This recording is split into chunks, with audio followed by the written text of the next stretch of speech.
Alors bonjour à toutes et à tous. J'aimerais vous souhaiter la bienvenue à notre culte de ce matin. Et je vous invite tout de suite à vous lever et prier avec moi, prier ensemble pour remettre ce culte entre les mains de notre Seigneur. Et j'aimerais vous lire, pour introduire cette prière, le début du psaume 18 qui dit « Je t'aime, Éternel, ma force ». Éternel, mon rocher, ma forteresse, mon libérateur, mon Dieu, mon rocher où je trouve un abri, mon bouclier, la force qui me sauve, mon rempart. Seigneur, nous te bénissons. Merci pour cette occasion de nous tourner vers toi à nouveau. Tu es notre force, tu es notre espérance, tu es notre confiance, Seigneur, dans cette vie. Et notre désir ce matin est de te voir honoré, glorifié parmi nous. Viens visiter tes enfants, nous te prions. Bénis-nous de ta présence. C'est notre prière au nom de Jésus. Amen. J'ai le plaisir d'inviter Monique devant. Donc c'est elle qui va nous partager le message ce matin. Seigneur, merci pour Monique, merci pour la bénédiction qu'elle est pour nous.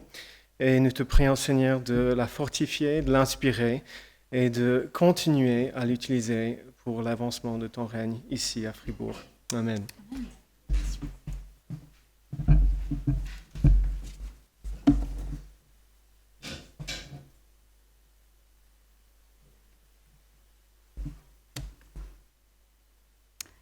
Bonjour à toutes et à tous.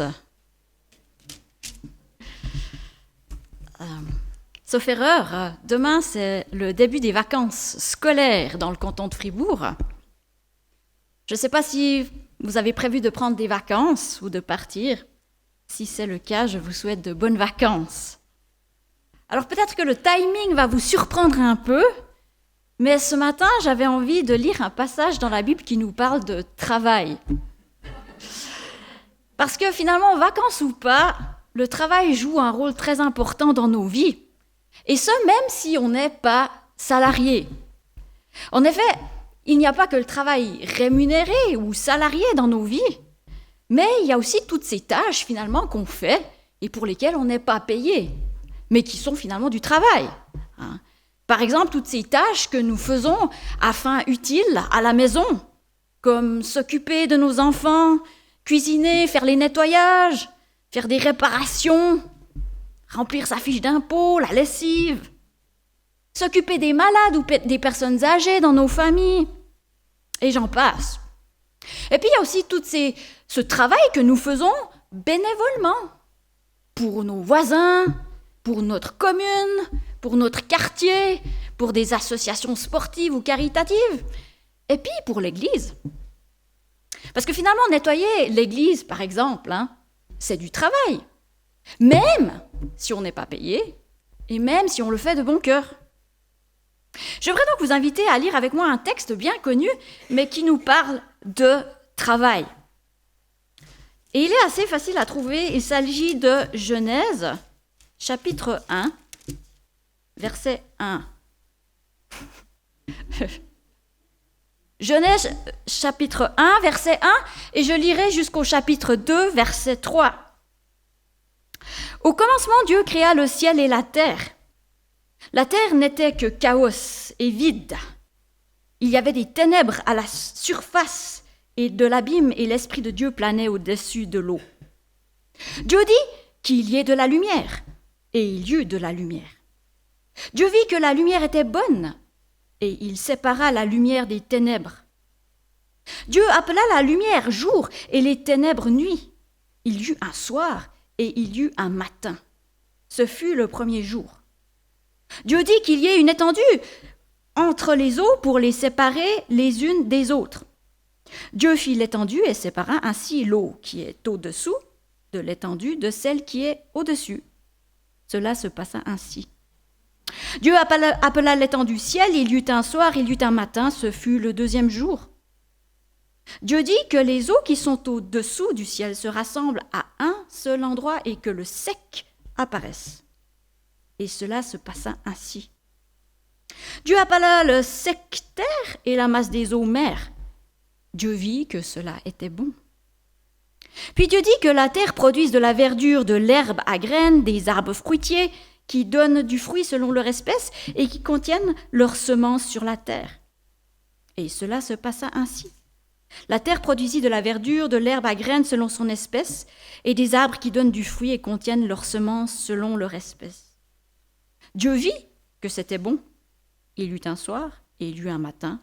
Ce fut le 3e jour. Dieu dit qu'il y ait des luminaires dans l'étendue du ciel pour séparer le jour de la nuit. Ils serviront de signes pour marquer les époques, les jours et les années, ainsi que de luminaires dans l'étendue du ciel pour éclairer la terre. Et cela se passa ainsi. Dieu fit les 2 grands luminaires, le plus grand pour présider le jour, le plus petit pour présider à la nuit, et il fit aussi les étoiles. Dieu les plaça dans l'étendue du ciel pour éclairer la terre, pour dominer sur le jour et la nuit, pour séparer la lumière des ténèbres. Dieu vit que c'était bon. Il y eut un soir, il y eut un matin, ce fut le 4e jour. Dieu dit que l'eau pullule d'animaux vivants et que les oiseaux volent dans le ciel au-dessus de la terre. Dieu créa les grands poissons et tous les animaux vivants capables de se déplacer. L'eau en pullula selon leur espèce. Dieu créa aussi tous les oiseaux selon leurs espèces. Il vit que c'était bon. Il les bénit en disant « Reproduisez-vous, devenez nombreux et remplissez les mers, et que les oiseaux se multiplient sur la terre. » Il y eut un soir, il y eut un matin, ce fut le 5e jour. Dieu dit que la terre produise des animaux vivants selon leur espèce, du bétail, des reptiles, des animaux terrestres selon leur espèce, et cela se passa ainsi. Dieu fit les animaux terrestres selon leur espèce, le bétail selon son espèce, et tous les reptiles de la terre selon leur espèce, et Dieu vit que c'était bon. Puis, Dieu dit, « Faisons l'homme à notre image, à notre ressemblance. » Qu'il domine sur les poissons de la mer, sur les oiseaux du ciel, sur le bétail, sur toute la terre et sur tous les reptiles qui rampent sur la terre. Dieu créa l'homme à son image, il le créa à l'image de Dieu, il les créa hommes et femmes. Il les bénit et leur dit « Reproduisez-vous, devenez nombreux, remplissez la terre et soumettez-la. Dominez sur les poissons de la mer et sur les oiseaux du ciel et sur tout animal qui se déplace sur la terre. » Dieu dit aussi « Je vous donne toute l'herbe à graines sur toute la surface de la terre, ainsi que tout arbre portant des fruits avec pépins ou noyaux, ce sera votre nourriture.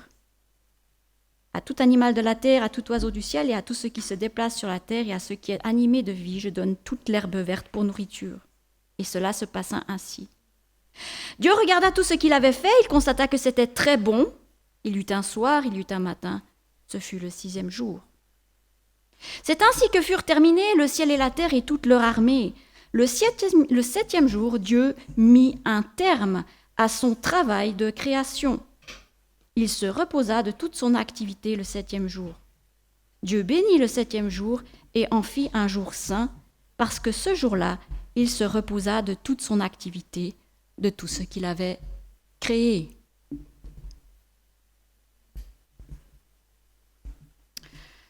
Nous connaissons tous ce passage. C'est vrai que les premiers chapitres de la Genèse sont des passages très très importants parce qu'ils nous disent d'où nous venons et pourquoi nous sommes là. Mais ce matin, j'aimerais m'arrêter sur ce que ce texte nous apprend sur le travail. Et on pourrait résumer cela en une phrase. Ce texte nous rappelle, il nous dit que nous avons pour vocation de travailler avec Dieu et pour Dieu. Et j'aimerais attirer votre attention sur 2 faits surprenants de ce passage. Le premier fait surprenant, la première surprise dans ce texte, c'est que nous apprenons qu'au commencement de toute chose, au début de l'histoire de l'humanité, Dieu lui-même travaille. En effet, l'œuvre de la création du ciel et de la terre est décrite dans la Bible comme le travail de Dieu. Il nous est dit le 7e jour, Dieu mit un terme à son travail. Il se reposa de toute son activité. En fait, le mot activité ici, c'est le mot travail. Dieu bénit le 7e jour, il en fit un jour saint, parce qu'il se reposa de tout son travail. Le mot travail apparaît donc 3 fois pour décrire l'activité de Dieu dans ces textes. Notre Dieu est un Dieu qui travaille. Alors vous me direz peut-être, oui, d'accord, mais Dieu crée les cieux et la terre par sa parole. Comment est-ce qu'on peut considérer ça comme du travail ? C'est pas très physique, c'est pas très épuisant.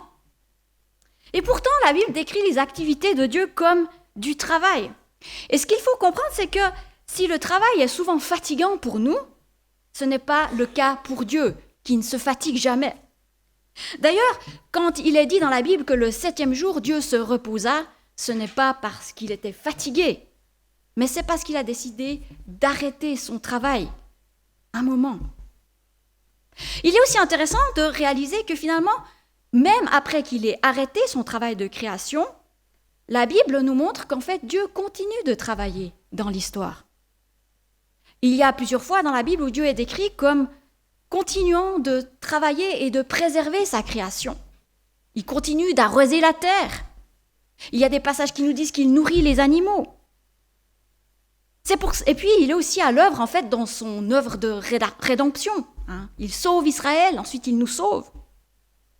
C'est pour cela que Jésus, dans l'évangile de Jean, nous dit « Mon Père travaille jusqu'à présent, et moi aussi, je travaille. » Donc la première chose vraiment assez fascinante finalement qu'on apprend dans ce texte, c'est que Dieu lui-même travaille, et Jésus travaille. Ça veut dire que travailler, c'est pas juste quelque chose que nous on fait, mais c'est quelque chose que Dieu fait aussi. Et ça veut dire que le travail en soi, finalement, c'est pas quelque chose d'indigne ou de dégradant. Alors bien sûr, maintenant, avec l'arrivée du péché dans le monde, notre travail peut devenir dégradant, on est d'accord. Mais en soi, le fait de travailler, c'est pas dégradant, vu que Dieu, le créateur de l'univers, lui-même travaille. Et je pense que c'est bon de s'en souvenir, parce que la culture ne reflète pas toujours cette vision des choses. Vous savez, pendant longtemps en Europe, l'élite de la population, les riches et les nobles, ne travaillaient pas. Parce que travailler, c'était considéré comme quelque chose pour les gens de bas standing. La noblesse ne travaillait pas. C'était leurs serviteurs qui travaillaient pour eux. Eux, ils passaient leur journée à l'étude et au loisir, la chasse ou bien l'entraînement militaire, la lecture.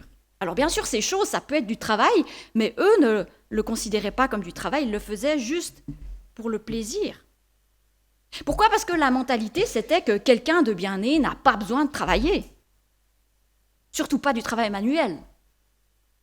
Les philosophes grecs étaient comme ça aussi pour eux. L'idéal de la vie humaine, c'est de ne pas avoir besoin de travailler et de pouvoir contempler les idées. Donc plus une personne était riche, moins elle travaillait. Et puis travailler était vu comme quelque chose de dégradant, que les pauvres font. Eh bien, la Bible nous dit que ce n'est pas du tout comme ça que Dieu voit les choses. Dans la Bible, Dieu lui-même travaille. Jésus, notre Sauveur, celui auquel le monde appartient, il travaille. Et si Dieu et Jésus travaillent, ça veut dire que travailler, ce n'est pas juste quelque chose que les pauvres ou les esclaves font. C'est une activité que Dieu lui-même fait. Et non seulement cela, mais on réalise qu'en fait, Dieu, dans son travail, il prend du plaisir. Vous avez vu ce refrain plusieurs fois à la fin de la journée ? Dieu vit que ce qu'il avait fait était bon. On a l'impression d'un artiste qui vient de faire quelque chose et qui est satisfait de son travail. Il se dit « Ah ouais, là j'ai cartonné ». Je ne sais pas si vous avez cette sensation des fois quand vous travaillez. Alors vous me direz peut-être « Oui, mais d'accord, il y a travail et travail, Monique. Le travail de Dieu, le nôtre, ça n'a pas grand-chose à voir. Moi, je suis concierge, je suis magasinier, je suis prof. » Mais est-ce que vous en êtes aussi sûr ? Regardons un peu de plus près en quoi consiste en fait le travail de Dieu. Alors lorsqu'on lit ces chapitres, et j'ai fait exprès de les lire en détail, lorsqu'on lit les chapitres de la création, j'en ai lu qu'un, il y en a un deuxième, on pense en général que ce que Dieu fait essentiellement c'est créer. Il fabrique des trucs. Il leur donne la vie, d'accord, mais essentiellement il fabrique. Et bien sûr c'est vrai, Dieu crée. Mais si on observe attentivement, en fait, il fait beaucoup plus que juste fabriquer des choses.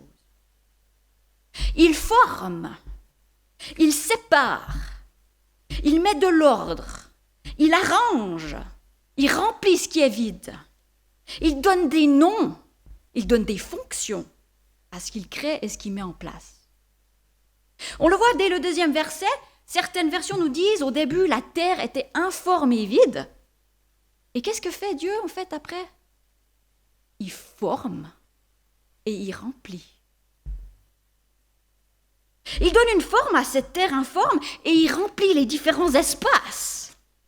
Il trie, il arrange. Par exemple, le premier jour, il crée la lumière, mais il ne s'arrête pas là. Il sépare la lumière des ténèbres. Puis après, il donne un nom. Il appelle jour, il appelle nuit. Il leur donne une fonction. En fait, il ne fait pas que créer la lumière, il crée le calendrier. Et puis il fait la même chose avec l'eau, il sépare les eaux d'en haut, les eaux d'en bas. Puis une fois qu'il a créé les espaces, il met les choses dedans. Dans le ciel, il met le soleil, la lune, il remplit, il met les étoiles. Il met les oiseaux, dans la mer il met les poissons, sur la terre il met les animaux.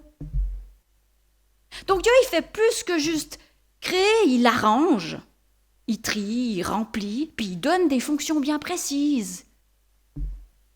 Ça va beaucoup plus loin que juste la fabrication. En fait, il y a du design, il y a de l'agencement, il y a du tri, de la déco, de l'ingénierie.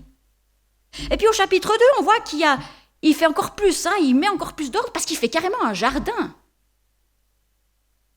L'Éternel planta un jardin en Éden du côté de l'Est, il y mit l'homme qu'il avait façonné.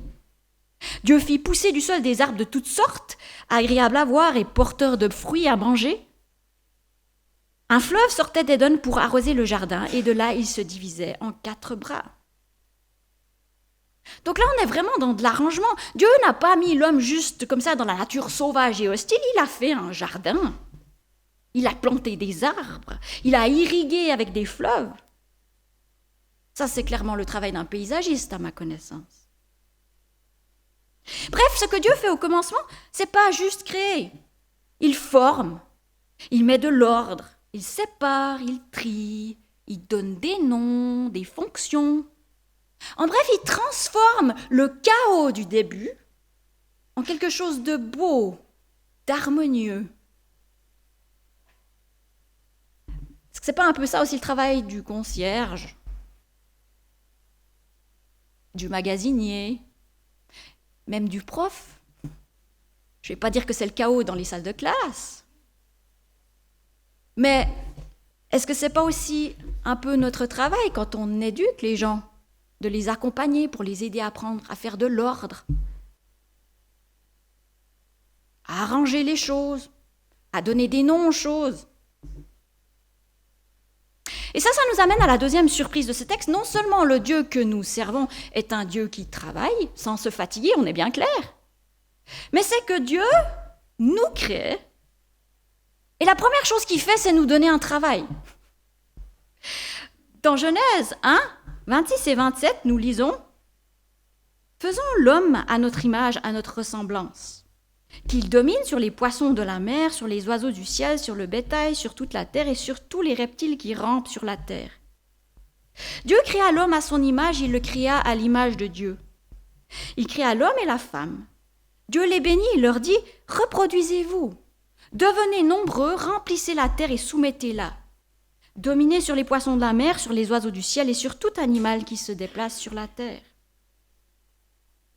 Deuxième surprise donc, dès sa création, Dieu confie une tâche à l'être humain. Reproduisez-vous, devenez nombreux, remplissez la terre et soumettez-la. Remarquons d'abord quelque chose d'intéressant, c'est que cette tâche, c'est donné comme une bénédiction. Il est dit, Dieu bénit l'homme et lui dit. Puis après, il lui donne la tâche. Donc, ce n'est pas juste un ordre, un mandat. Bien sûr, c'est un mandat aussi, on peut dire. Mais ce n'est certainement pas une malédiction. En fait, quand Dieu donne cette tâche à l'homme, ces tâches, il le bénit. Il le bénit, pourquoi? Parce qu'en fait, il le fait entrer dans son travail à lui. L'homme va devenir le représentant de Dieu sur la terre et celui qui continue et qui préserve, si vous voulez, un peu ce que Dieu a commencé.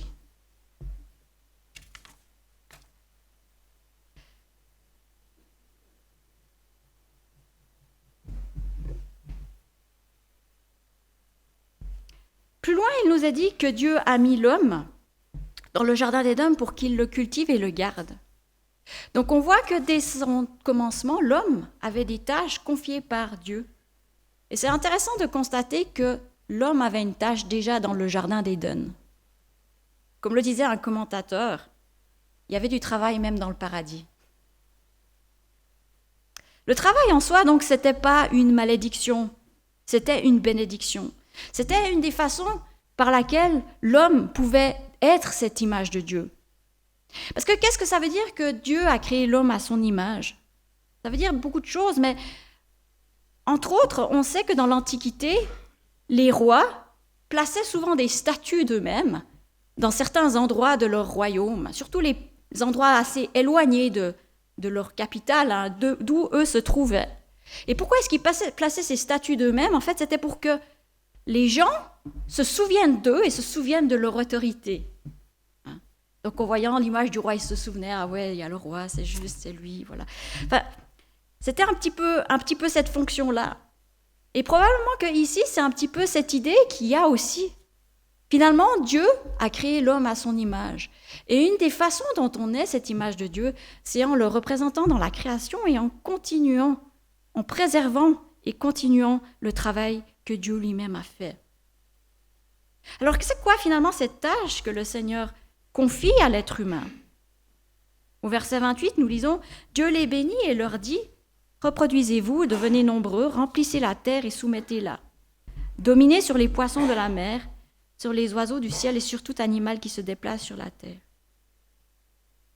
Si on lit ce verset justement à la suite de tout ce que nous avons dit sur le travail de Dieu, on réalise que ce que l'homme est finalement appelé à faire, c'est de représenter Dieu dans toute la création et dans une certaine mesure de continuer son travail. Ce que l'homme va devoir faire, c'est continuer de remplir. Il lui dit, remplissez toute la terre. Continuez d'arranger, de trier, de mettre de l'ordre, de gérer, d'agencer. Nous devons faire très attention, en fait, à ne pas mal comprendre ces termes qui, des fois, sont vraiment mal comprises, c'est-à-dire les termes « soumettez la terre » et « dominez sur les animaux ». Lorsque Dieu dit à l'homme « soumettez la terre », il ne veut pas dire que nous devons l'exploiter comme des tyrans. Non, l'idée, c'est quoi? L'idée, c'est de continuer le travail de formation que le Seigneur a commencé. Le Seigneur a formé la terre qui était informe et vide. Il a mis de l'ordre, il a planté un jardin. Et il bénit l'homme en lui donnant la capacité de continuer à former et arranger la terre. Et cette idée est confirmée plus loin vu qu'il met l'homme dans le jardin pour le cultiver. Donc la tâche que Dieu nous dit quand il dit « soumettez la terre », ce n'est pas de détruire la terre, mais de la cultiver, d'en prendre soin et de faire en sorte qu'elle soit productive.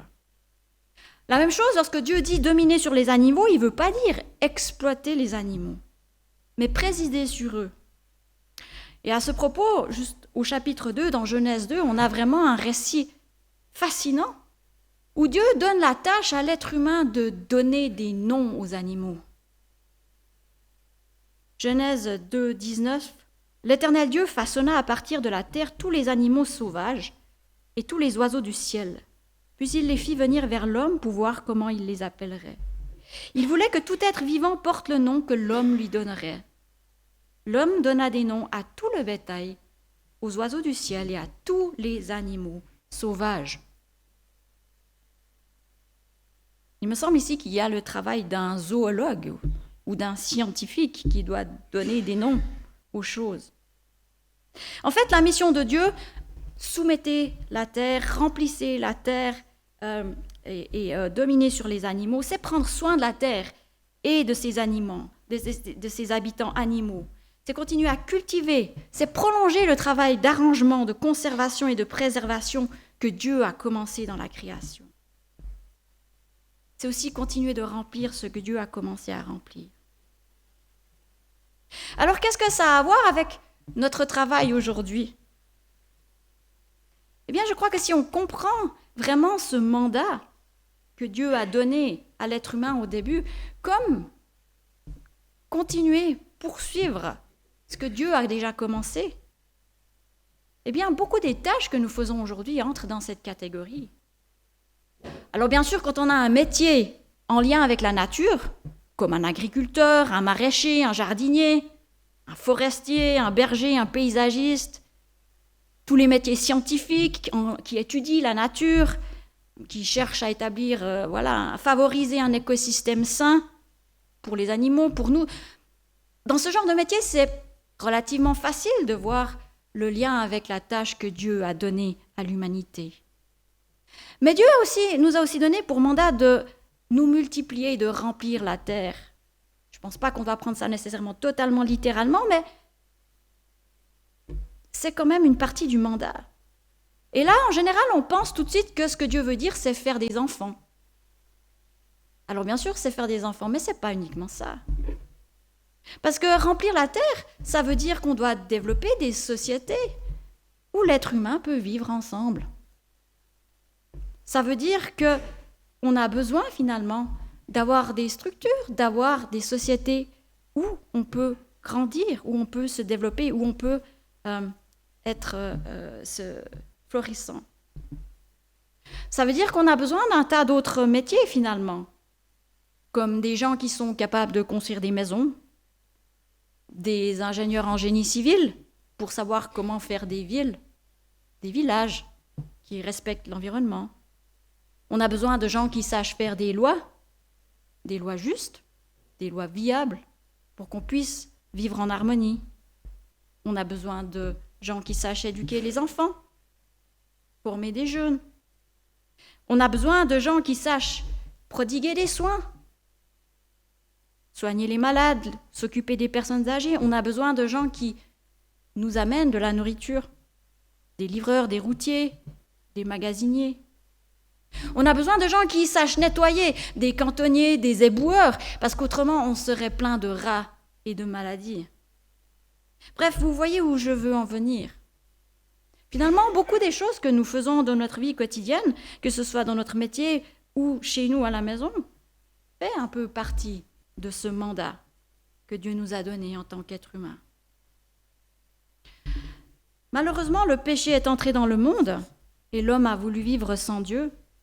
Et le résultat, c'est que maintenant, souvent, le travail est devenu dégradant, mais aussi que l'être humain utilise son travail à ses propres fins, pour réaliser ses propres plans, que ce soit de s'enrichir, que ce soit de devenir tout-puissant, d'affirmer son indépendance ou son confort.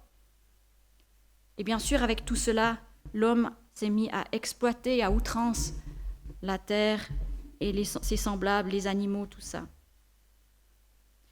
Mais c'est là, je crois, en tant que chrétien, que l'évangile de Jésus-Christ intervient. Parce que finalement, Jésus, il est venu nous délivrer du péché. Et s'il nous a rachetés, c'est aussi pour qu'on puisse redécouvrir notre vocation. Redécouvrir quelle est la vraie place du travail dans nos vies. Jésus est aussi venu pour que nous soyons libérés et que nous puissions à nouveau vraiment travailler pour Dieu. Parce que ça, c'est une des grandes maladies de notre siècle. C'est que maintenant, nous voyons le travail comme quelque chose qui nous sert uniquement nous, qui nous bénéficie uniquement nous. Et nous avons cessé finalement de travailler pour celui qui voulait nous appeler à travailler pour lui et avec lui. Donc notre encouragement, je pense, de ce récit de la Genèse que je voulais nous laisser ce matin, c'est que ce récit nous rappelle qu'on n'a pas appelé à travailler d'abord pour nous-mêmes, mais pour le Seigneur, pas pour nos propres projets, mais pour les projets du Seigneur. Et c'est ce que le Nouveau Testament nous rappelait aussi, simplement en nous disant « Tout ce que vous faites, faites-le de bon cœur, comme pour le Seigneur. » Je vous invite à prier.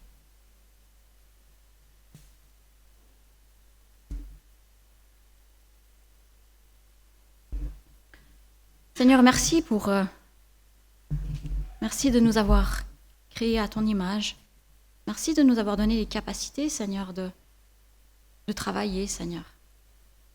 De faire des choses, Seigneur, des choses utiles pour toi, utiles pour ta création, utiles pour nos semblables. Et Seigneur, c'est vrai que le péché est entré dans le monde et que souvent notre rapport au travail maintenant est perverti, Seigneur. Je te prie que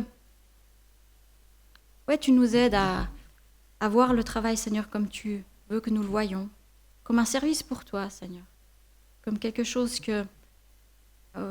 auquel tu veux nous faire participer, Seigneur.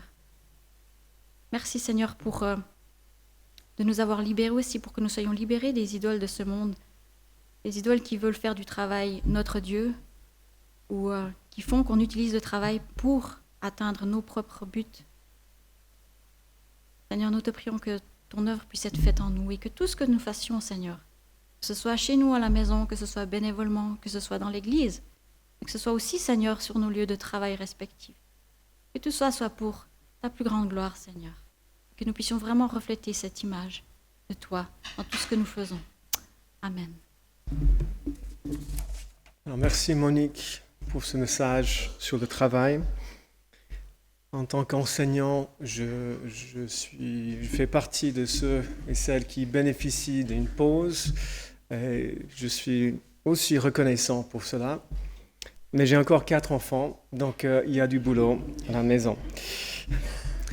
Nous arrivons au terme de ce culte, c'est le moment des annonces et aussi de parler du travail qui est toujours en cours ici à l'église, que ce soit un travail en priant et en marchant avec le groupe des femmes qui se rassemblent pour intercéder, pour prier les uns pour les autres, que ce soit la prière qui a lieu ici à l'église, que c'est les cultes de chaque dimanche, les groupes de jeunes qui se réunissent. Il y a beaucoup de travail qui est effectué dans cette communauté.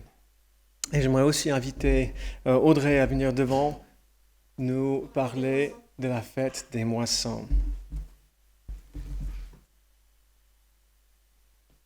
Bonjour à tous, vous avez déjà entendu plusieurs fois l'annonce. Donc on aura le 5 novembre notre fête des moissons qui va être une journée de réjouissance où on va dire merci à notre Dieu pour tout ce qu'il nous accorde en abondance tout au long de l'année.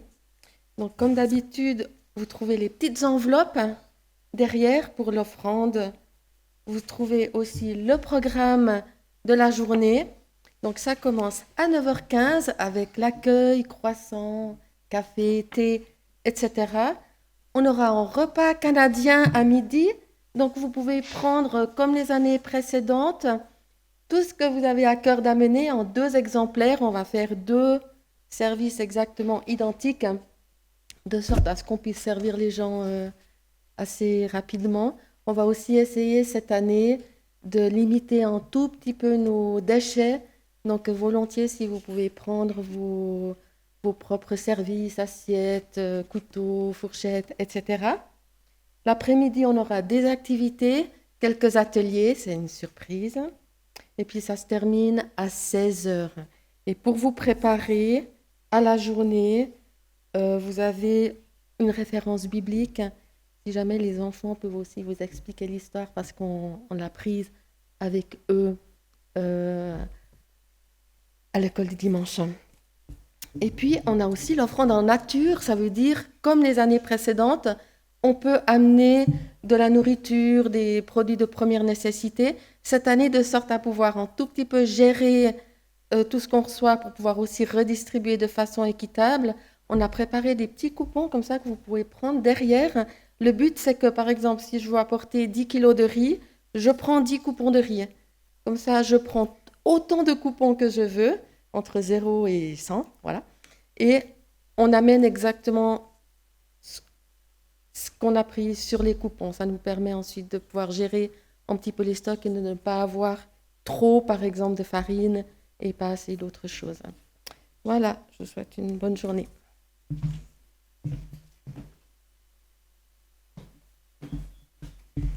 Alors, merci beaucoup à Audrey et puis à toute l'équipe qui organise cette fête des moissons. Et en parlant des origines, l'origine du monde, il y a aussi une origine à cette fête des moissons.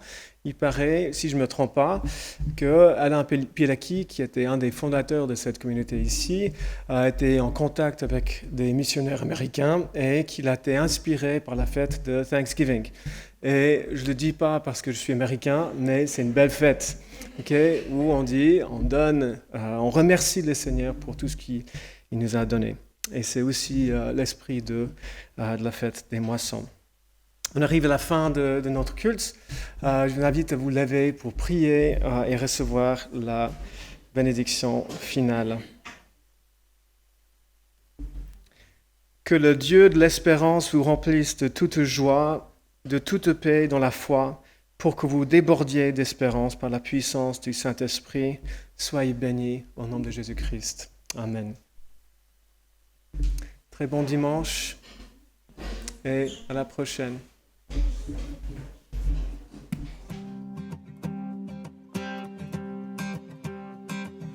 Quittant la gloire de ton ciel, tu es venu sur terre. Fils aimé du Dieu éternel, tes bras tu as ouverts. Ta grâce a bouleversé le cours de notre humanité. Nous crions ensemble victoire.